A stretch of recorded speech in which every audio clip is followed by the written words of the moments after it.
kunyango wakawanda, kunyango wakatiza, pardon haasimuka, munhu akasikwa nemufananidzo waMwari, chiri chido chaMwari.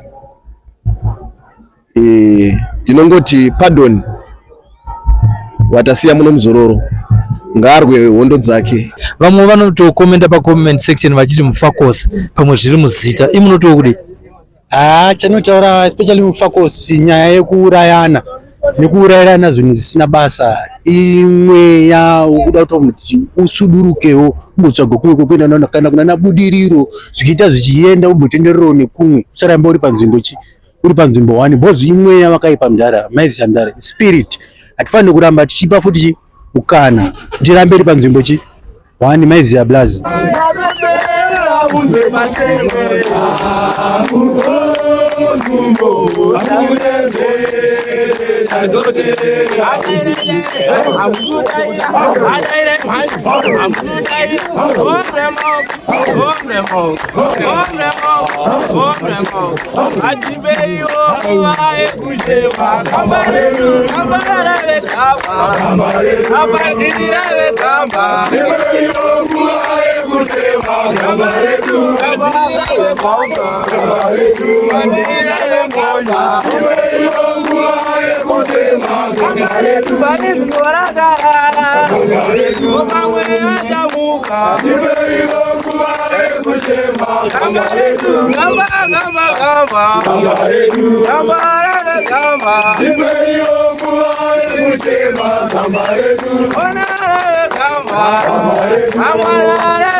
I pray also for the kids.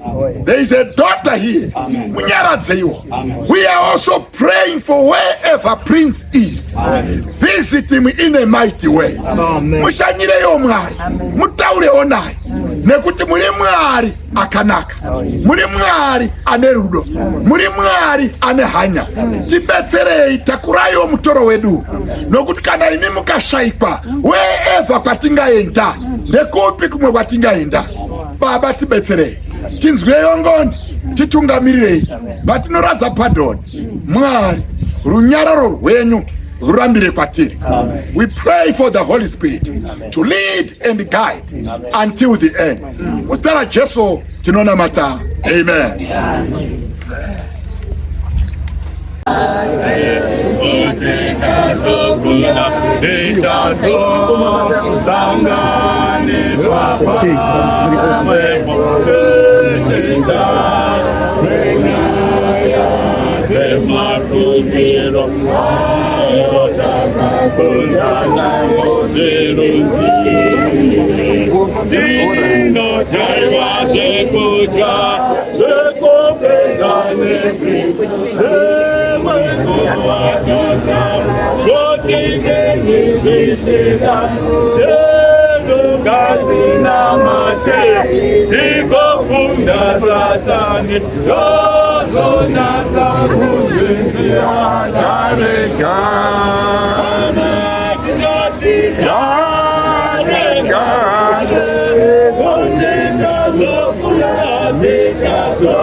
Arikuimbisa ngawi hapa.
Mushakapu anga ari cheni ezve makanga mane makore mangani? Muchakapu kwandiri ndingati akanga ari muning'ina, asi uning'ina hwake kwandiri ushamwari nekuti takakura tese. Ndofunga tazivana more than 25 years tiri tese chitamba tese. Akanga ari munhu akanaka Pardon.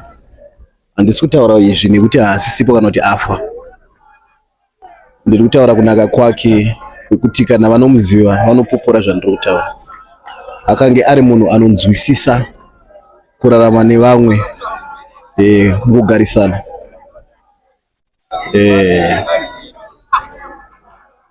Saka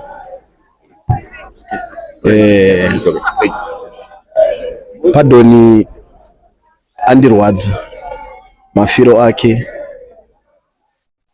Kwandiri ndoti ndarasikirwa nemuning'ina nekuti ndiyo yakanga iri hama yangu yandaiturira zvinenge zvandiremera, zvinenge zvandichemedza nezvinenge zvandifadza, zvese aitanga kuzviziva ndi Pardon. Saka kufa kwaaita ndinokumbira vachaona vhidhiyo iyi vandibatsire pane zvese zvatichataura.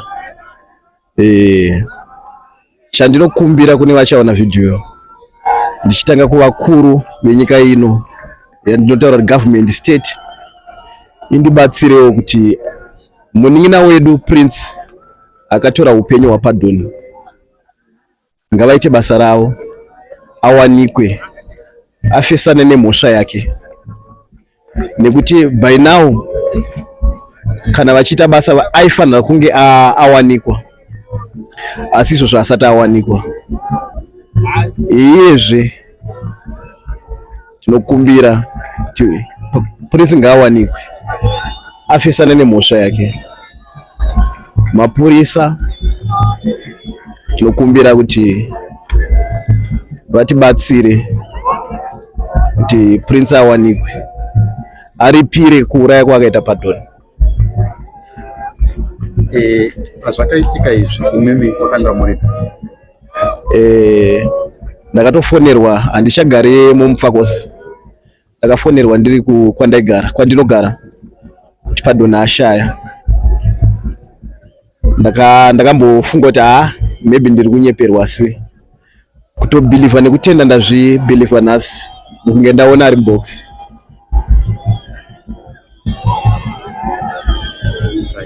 Unodawo kuti kuna Prince kana maybe akazosangana nevhidhiyo inoyi ezve nekumhuri yepapa Prince? Chandinototaura kuna Prince ndechekuti kunyange wakawanda, kunyange wakatiza, Pardon haasi mhuka, munhu akasikwa nemufananidzo waMwari, chiri chido chaMwari.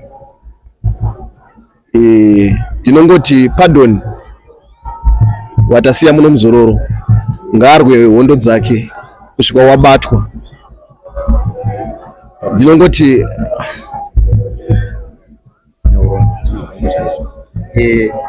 kudzosera kumashure mbijana, ukama hwavo kana kuti mawirirano avanga vari nawo koma nemunin'ina chindodova vabayana hwanga hwakamira sei imimi sezvo mamuchiti anga ari munin'ina kwamuri? Zvanga zvakamira sei pauviri hwavanhu? Pardon naPrince vakakura vari vanhu vaiwirirana. Kuvaziva kwandaita, havana kumbobvira vakarwa.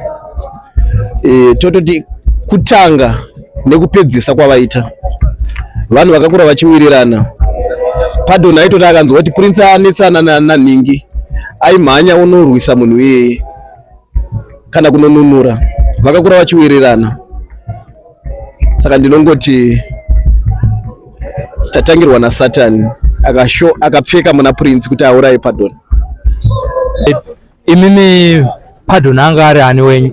Aini Pardon anga ari shamari yangu, close friend. So maraundi ese airova mararamiro aita ndavanzosangana nayo kwaanenge achitsvagawo mari dzake nekuzoswera naye abva basa kwake Maizia Blast. Ndo mararamiro aita. Vamwe vanhu vanotaura kuti munhu anga ari bully, but sekuona kwangu nemaonemonero andakaita mararamiro akaita, muziva munhu wakaitobounza unoita kunge zifu uri bully. Maizia Blast pana pakurarama kwako kuna vanhu vanenge vachiedza kuda kudherera, kana ndiri kudherera ndinoti kutuka kunoita chivanhu.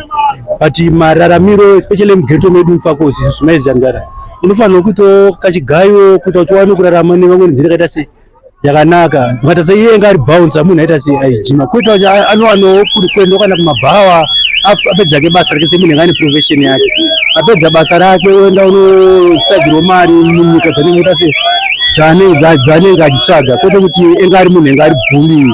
Kana iye jeshi pachona achamari yake munhu akashayikwa ngari munhu aizoendera kubasa Maizia, vasingazoe kukumba kwavo iwe mandiko enga achiita sei vachigara kuti venga vachiwirirana zvakaita sei Maizia Blast. Imi yanga iri shamwari yenyu, zvakurwadzai zvakadii kuti nhasi uno tauya kuzosiya Pardon panapa pazororo pake, nguva yake tingati yanga isati yakwana? Zvandirwadza, zvandibata mwoyo, zvakanyanyisisa kuti munhu wekuti aenda kubasa pano nepapa tinoti time chaiswera naye pasunuka Maizia Blast, mungori ma close friends. kana naye pasnuka achiita zvaanenge achiita sei achiita maizi yaMdara panongotamba kuti magame nekuita sei iye futi anaye inoita zvanoita sei zvanenge achiita achitoti madhiriti kwake tochinja mariwo zvaita sei zvaita zvekuti zvandirwadza kuti chatoshota kuzotiwana mumwe munhu aizotipawo mari panenge tichino tozomudzosera hatisisina mazona blas kuti zvaita sei zvatibata munhu izvo. Alright, iwo sevanhu vanga vachivaziva vese mukoma nemunen'ena ndezvipi zvaungataurawo zvinoita kuti vanhu kana tichinge tanetsana semukoma nemunen'ena or semafriends tingaite sei kuti tisolve zvinhu zvipasina kubayana nemapanga? Zvinozoitika manje ndezvekuti tinoda kukurudzira vanhu kunyanyanyanya panyaya yeviolence. War is not always the answer, maizi yaMdara. Of course kune ma-emotions anoita sei anowanika maza munhu unokwanisa kuti hasha but kuzvininipisa kune pundutso maizi yaMdara. Hondo haizivi unoita kuti zvinhu zviite sei zviende kumberi ndokunyanyanyanya kunoita chakakosha humwe chete maizi nekuregerera futi forgiveness. Handiti ndizvo Mdara, kuregerera kunoita kuti zvinhu zvina zvizokwanisa kunasoenda kuti kumberi zvakanyanya. Munhu anotadza but aziva kuti undoramba wakasungira chigumbu maizi yaMukoma wangu ndozvaida kunyanya. Mune ruzhinji war is not the answer. Violence hainambobviri yanaka kana kanhu one maizi yaMdara. Mbatasa vanhu vanoita violence most of the times havararami makore akaita sei akareba maizi yaMdara. Ini ndakakurira muFakosi Mdara maka mune mabandits maizi yaMdara mahadhi chachewo vararama nzira dzimwe dzakaendawo nekumwe kunhu but havana sei havana kurarama maizi yaMdara. Of course ichitaura nyaya yeviolence handikurudzire vanhu kunyaya yeviolence. Chakakosha ngatitsvage mari totsvaga Jesu futi maizi yaMdara kuti tiwane upenyu hupi hwamangwana maizi yaMdara. Iye zvinezvi muFakosi manyanya kufiwa mazuva mashoma isipi kunyanya gore rineri vanhu vari kuti chii chiri kumbotora nzvimbo muFakosi? Is it now a caged society yemuFakosi kana kuti chii? Vamwe vanotokomenda pacomment section vachiti muFakosi pamwe zviri muzita imunotiwo kudi? Chanotaura especially muFakosi nyaya yekurayana nekuurayirana zvinhu zvisina basa imwe yakuda kuti muti usudurukewo umbotsvaga kumwe kuenda kana kuna nabudiriro zvichiita zvichienda umbotenderero nekumwe usaramba uri panzvimbo one bhozi imwe yavakaipa Mdara maizi yaMdara spirit. Hatifaniri kuramba tichipa futi ukana tirambe iri panzvimbo one maizi yaBlazi da kuti haimbosuduruka kunyanyanyanya bhozi imwe yavakaipa. Ndiani angazviita zvekusudurudza izvozvo? Inoda kuti imwe yausuduruke especially isusu sema-ghetto youth sevanhu vanogara munharaunda pachedu takakwanisa kuti patinenge taungana pepe tichitaurirana akumana hondo haisi kudiwa nenyaya yakati akumana ngatiite chakati tiono chakati maizi yaBlazi ndo zvacho zvada kuti tangu zviitike maizi yaMdara. Mashoko ako ekupedzisira zviri mudundundu mako takanangana nekusiyiwa naMukoma Pardon. Zviri mudundundu mako ndezvekuti Pardon atisiya Despa gazuro rake murugare but isusu as the residents of Fakosi let us fight together. Spirit irimo maizi yaBlazi haizi mweya wakanaka ngatisape mweya yakaipa ngatisanyepera kuti arohwa nemutoriro kana kuti arohwa nemadrugs sematauriro avanenge vachiita iwo kuinfluenza futi mweya yakaita sei wakaipa Mdara maizi yaBlazi kuti munhu achaita mbavha rikamwana kachiti akakura anoita mbavha bhozi muromo ndione simba saka ngatisape ukana sati uyarohwa nemutoriro aiwa ibadness yaunenge uchiwedzera muupenyu hwevanhu hazvidiwe maizi yaMdara. Ndo zvada kutaura iyo panyaya yemadrugs iyo vamwe vatotaura kuti hongu tingasade kutaura nezvazvo asi zviri kukonzera kuti vanhu vakawanda kana vachinge vadhaka vane vasina respect nevabereki neshamwari dzavo imunoti kudii nazvo? That's a lie Mdara. Doro rinodhaka asi haruye kupi kumba kwako maizi and haridhake futi vasingaita sei vasingamwi maizi yaMdara. Madrugs anodhaka but hadhake vasingadhi vasingamarove mutoriro uriko haufi wakadhaka munhu asingaudhaki. Usapembedze mweya wakaipa sadzondataura izvozvo usati yakarohwa nemutoriro. Of course ndakadhaka iyo chirekedza kundidenda nekuti ndakaita sei ndakadhaka unogona uri sober but iwe unogona kuita badness futi kukonzeresa kuinvoka zvachinoti kuinvoka chiMdara kumutsa mweya yakaipa kupomera munhu kana chinhu kuti au yakadai but mutoriro kudai which is zvinhu zviri bad maizi yaMdara. Alright, dai dai mashoko empesa dai mukomana Prince ari kunzwa mashoko enyu munoti kudii kwaari izvi zvokuti haasi kuonekwa ari on the run mungati chii kwaari? Chandinotaura kuna Prince chekuti wakutura afowe mwana wamai wake and ndikwanisa kuti Prince tiza but you cannot run away from the truth. Maiziza mdara ndochokwadi. Thanks mdara. Muri yeZimbabwe tiri kusangana kuZororo Park kwatauya kuzosiya gamba rinonzi Pardon Baba Tyrone ashaya aine makore anokona kuitawo 31 agumisirwa panzira nemunin'ina wake asiya mwana wake mukomana. Kunze kwaizvozvo Pardon munhu anga akafunda aine masters degree zvinoratidza kuti anga ari munhu ari intelligent nekuti akungosvikika nevanhu chete, asi Satani waita kuda kwake akatorera upenyu hwake panzira. Zviri kunyanya kurwadza ndezvekuti upenyu hwake watorwa nemunin'ina wake, munin'ina anonzi Prince. Prince wo anga ari nesi. Zvinoratidza kuti vana vanga vari mumhuri ina baba nevabereki vanoda kuti vana vavo vararame nefundo mukati meupenyu hwavo, asi hazvina kuita saizvozvo. Satani waita kuda kwake mukati meupenyu. Iye zvinezvi we have lost again another nurse. Zvinezvi tarasikirwa zvekare nemurapi watanga tichifungidzira kuti achapfuurira mberi achibata mabasa ekurapa vamwe ari paHarare Hospital, asi izvozvo hazvisisipo. Hatisisina zvekare kunyange Pardon pakati pedu, ndokurasikirwa kwataita nokuti iye zvinezvi kunyange Prince achinge awanikwa akufanira kunge achienda kujeri kunopikirawo mhosva yake, zvinova zvinhu zvatatisingatarisi. Vatanga tichikurukura navo nevatakakurukura navo vari kutsutsumwa zvikuru nechiitiko chakaitika mumhuri imwe chete chekuti munin'ina anobaya mukoma. Vakuru vari kutaura kuti dai vanhu vakanga vawaniswa mukana wekuti vange vachigara pasi vachisolva maproblems avanga vainawo, asi hazvina kunge zvaita saizvozvo. Asi iye zvinezvi taakuchisvika panzvimbo yekuti tinoradzika gamba rinonziro Pardon Ncube kuno kuZororo Park.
Shamwari zake zauya zaitima nazo. Muregaende mwana. Muregaende mwana. Muregaende mwana. Shamwari zake zauya zaitima nazo. Shamwari zake zauya zaitima nazo.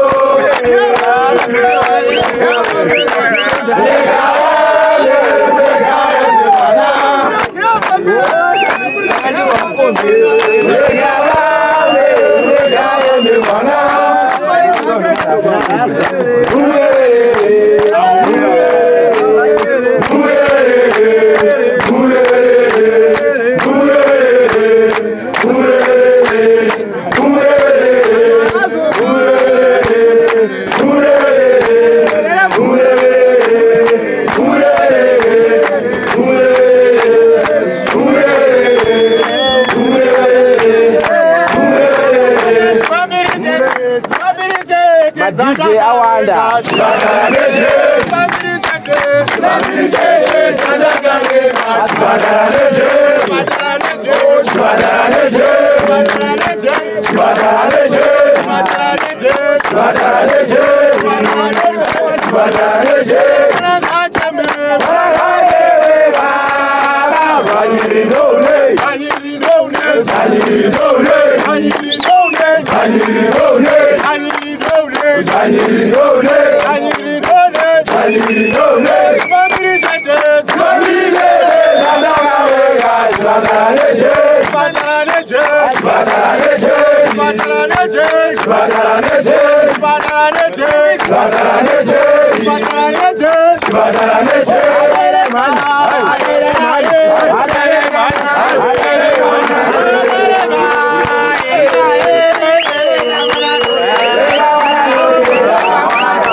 Go!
Working on my sidelines.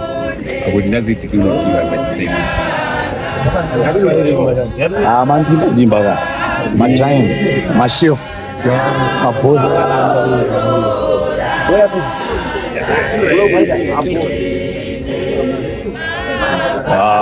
Apironda uyandizo.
Thank you. Regai tiende kuna Isaiah 65 verse 17. Isaiah chapter 65 verse 17. Isaiah chapter 65 verse 17. Verse 17. Yes. Inotiyo nokuti tarirai ndinosika denga idzva nenyika itsva. Zvikanzi tarirai ndinosika denga idzva nenyika chinyi itsva. Zvinhu zvakare hazvingarangarirwi kana kufungwa nemwoyo. Zvikanzi zvinhu zvakare hazvizorangarirwi kana kufungwa nei? Nemoyo. Now mukatarisa Mwari ari kupa an assurance yokuti ndichasika denga idzva nenyika chinyi itsva. Why? Nekuti denga razvino nenyika izvino ndo mune kuchema, ndo mune kuungudza, ndo mune matambudziko. Saka Mwari anofanirwa kusika zvitsva. Ndinoda statement inoti iko panapa, the former things shall not be remembered or come to mind. Right. Gaindi kupei yambiro. Elder Ng'ove. Izi atichazorangariri. Right. Mwari shall erase. Amen. All this. Nokuti kudeno zvairamba zvichirangarika nekuramba zviri mupfungwa zvinotidya moyo. Right. Saka Mwari anoti ndichaita zvinyi zvisha. Ndo tariro yatinayo. Amen. Iyo yatinotenda kuti kunyangwe nhasi tichachema, Right. nhasi tichaungudza, asi Mwari achaita zvitsva. Right. Anozviita rini patinenge tichidzikisa zvakazarurwa chapter 21 baba verse 1. Patinenge tichidzikisa hedu zvakazarurwa chapter 21 from verse 1. Verse 1. Yes. Inotiyo zvino ndakaona denga idzva. Sikanzi zvino ndakaJohana achiratidzwa aitaura uyu ndiIsaya. Right. Isaya naJohn havana kuonana. Right. But vanotaura chinhu chakafanana. Right. Why? Nokuti the source of information is one. Right. NdiMwari. Sure. Isaya ati ndinoita denga idzva. Readers. Ende zokutanga zvose hazvichazorangarika. Right. Johana anoti zvino ndakaona denga chinyi idzva nenyika itsva. Right. Ande Nokuti denga rokutanga nenyika yokutanga. nokuti denga rokutanga nyika yokutanga zvakanga zvapfuura. Negungwa rakanga risisipo. Kanzi negungwa rakanga risisipo. Ande Ini Johani ndikaona guta dzvene. ndikaona guta dzvene Jerusalema idzva. Jerusalema idzva Richiburuka kudenga. richiburuka kudenga. Richibva kuna Mwari. Kanzi raibva kuna Mwari. Rakagadzirwa somwenga. Kanzi rakagadzirwa somudzimai mutsva. Wakashongedzwa murume wake. Yes sir. Ndikanzwa inzwi richibva kudenga. Richiti tarirai tebhenekeri yaMwari. Tebhenekeri yaMwari iri pakati pavanhu. ichava pakati pavanhu. Iye uchagara navo. Mwari uchagara nevanhu vake. Ivo vachava vanhu vake. Kanzi iye vachava vanhu vake. Mwari amene uchava nawo. Kanzi Mwari uchagara nesu. Amen. Ave Mwari wavo. Ave Mwari wedu. Uchapisika misodzi yose pameso avo. Kanzi Mwari uchapisika, uchabukuta misodzi yose pameso. Rufu haruchavipo. Rufu haruzowanikwa. Haleluya. Kana paine mbandu yedu yatinovenga yokupedzisira ndo rufu. Sikanzi rufu haruzovipo. Kana kuchema. Kana kurira. Kana kurira. Kana kutambudzika. Kana kutambudzika. Hazvingavipo. Hazvizowaniki. Nokuti zvokutanga zvapfuura. Sikanzi nokuti zvokutanga zvadini? Zvapfuura. Zvapfuura. Ande wakanga agere pachigaro choushe. Yes sir. Akati tarirai ndinovandudza zvose. Ndinovandudza zvose. Akati kwandiri nyora nokuti mashoko ava. Zvikanzi mashoko ava. Haleluya. Angatendwa ndazvokwadi. Uye ndeyazvokwadi ndo pane nyaya. Alright. Dzimwe dzese dzingawangana. Asi Mwari achasika zvitsva. My prayer, mumwe nomumwe ari pano ngatigadzirirewo kupinda mudenga idzva. Because mudenga idzva hamuwaniki rufu. Hamuwaniki kuchema. Hamuwaniki kwasarai. Nhasi tinogwadziwa. Nhasi tine misodzi pamatama. But Mwari ari kutipromisa denga idzva.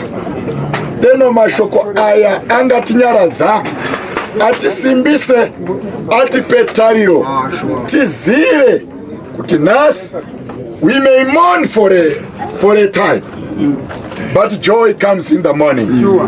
Mufaro unouya mangwanani pakurira kwehwamanda. Kana Jesu auya ndiye solution. Ndosaka tadzidza kuti iye wakagowana nesu nyama neropa, kuti aparadze rufu, kuti isu tigone kuwana upenyu usingadi. John 3 verse 16, Mwari wakada nyika kuti ani naani anotenda arege kufa asi ave neupenyu usingaperi. Deno Mwari werugare awe nesu atitungamirire atisimbise as we lay our son to rest. Mwari enanga titungamirira tose ticheme tiine tariro iyi tizvitsva zvinouya pasina kuchema pasina rufu. Deno Mwari atinyaradza ngatinamatei. Baba wedu wokudenga toda kutendai pamasikati ano. Ninguva yematipa yokuradza mwana wedu, muzukuru wedu, mnin'ina wedu, pardon. Tinokumbira kuti nguva ino Mwari mutiitirewo zvakanaka. Moyo yedu yakaremerwa. Tinoziva vakoma vari pano, vanamai vari pano, shamwari dziri pano, vekubasa vari pano, nevana vari pano. Kuzowitnessa moyo yedu yakadumbirwa. Asi tine tariro kwamuri kuti Jehovha muchaita zvitsva. Tinodawo kupinda mushe hutsva. Tibetserei tariro iyi igare matiri muzita raJesu tonamata. Amen.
Zita ndo Sylvester Chapfumana ndakamirira JCTV Africa inotungamirirwa na Jetro Mutero. Kwanasi ndinoti aiwa kumhuri yose neshamwari dzanga dzichifarira dzichitamba na Padre, ndoti Mwari akuzorodzei, akunyaradzei, mweya mutsvene akuitirei zvakanaka panguva yakaoma kudai, zvikuru sei kuna baba vari kurwadziwa, baba havasi kukwanisa kutaura, naizvozvo vari kuda vanhu vanovanyaradza, zvikuru sei mweya mutsvene panguva yakadai. Rambaiwo muchifollowa maprograms atinoita pano paSly Media TV, nekulike, nekusubscribe, nekushare mazvita.